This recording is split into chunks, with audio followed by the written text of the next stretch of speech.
let's move on to the next main topic today.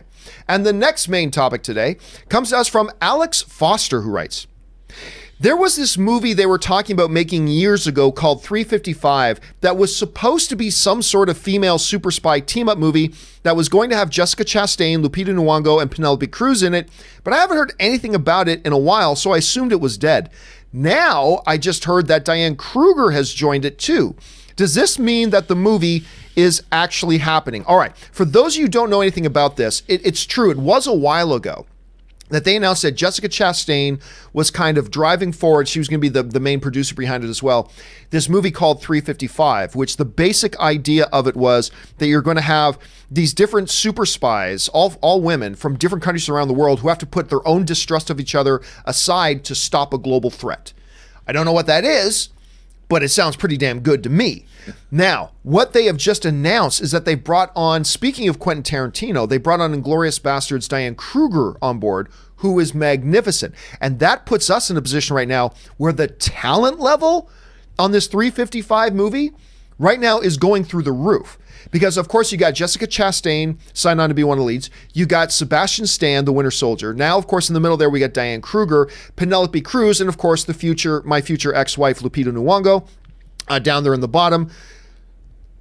I'm sorry, I get a little bit paralyzed whenever I look at a picture of Lupita Nyong'o. She's like paralyzingly beautiful. It's crazy. Anyway, and now this might become a little bit of a question mark, but apparently Simon Kinberg, I believe, is signed on to direct it, which... let's see how X-Men Days of Future... Let's see how Friday goes. Let's see how Friday... I'm actually going to go see it Thursday night. I'm going to see X-Men Dark Phoenix on Thursday night. Let's see how that goes, and we'll know whether or not to get all that excited about it. But the bottom line is, you have a massive crew. Even if you take Kinberg out of it, you have a massive crew of talented people behind and in front of the camera. I think the whole notion of this movie sounds really intriguing. Always love good super spy stuff. Adding a Diane Kruger to a list like this sounds impressive. Rob, you hear about this. What do you think about just the overall concept of the film, and what do you think about the addition of Diane Kruger to this? It's all win-win to me. Like you said, what is not good about this movie? I aside from the fact that Simon Kinberg's directing, but we'll see what happens. Which, again, we've never seen anything he's directed. I know it's true. Let's so see. Give him the benefit of the doubt. But I love this cast. I love all of these women. I think they're great. I mean, ever since Troy, I've been captivated by Diane Kruger. She was amazing in Inglourious Basterds. She's a fantastic actress, and I would love to see this happen. We were talking about this earlier.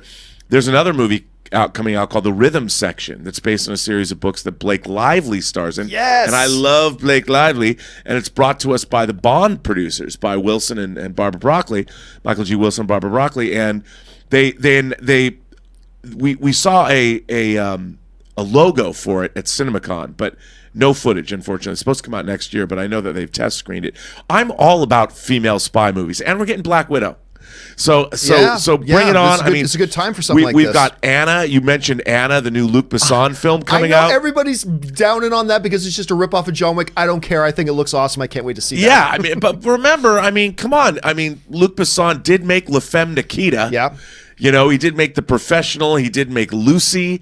So Anna, he's just putting his flag back in a ground that he covered years ago. So good on him. Bring on the female spies and the female super killers. I can't wait. Yeah, you make a good international espionage angle on this as well. This could be really... look, it could be an utter and total disaster, and maybe we'll be a lot more pessimistic after we see X-Men Days... keep on saying Days of Future Past. After we see X-Men Dark Phoenix. Fingers crossed. The only thing that can make this better, John... Charlize Theron. Yeah, I almost Atomic Blonde and Furiosa, baby. Come on back. I half expected to see her name on the cast list. I totally did. It just felt like it would have fit in there. By the way, Atomic Blonde is an underrated film. Yeah. I like Atomic Blonde. Anyway, what do you guys think about the sounds of this movie, 355? What do you think about the addition of Diane Kruger? Jump down in the comment section below and let me know your thoughts.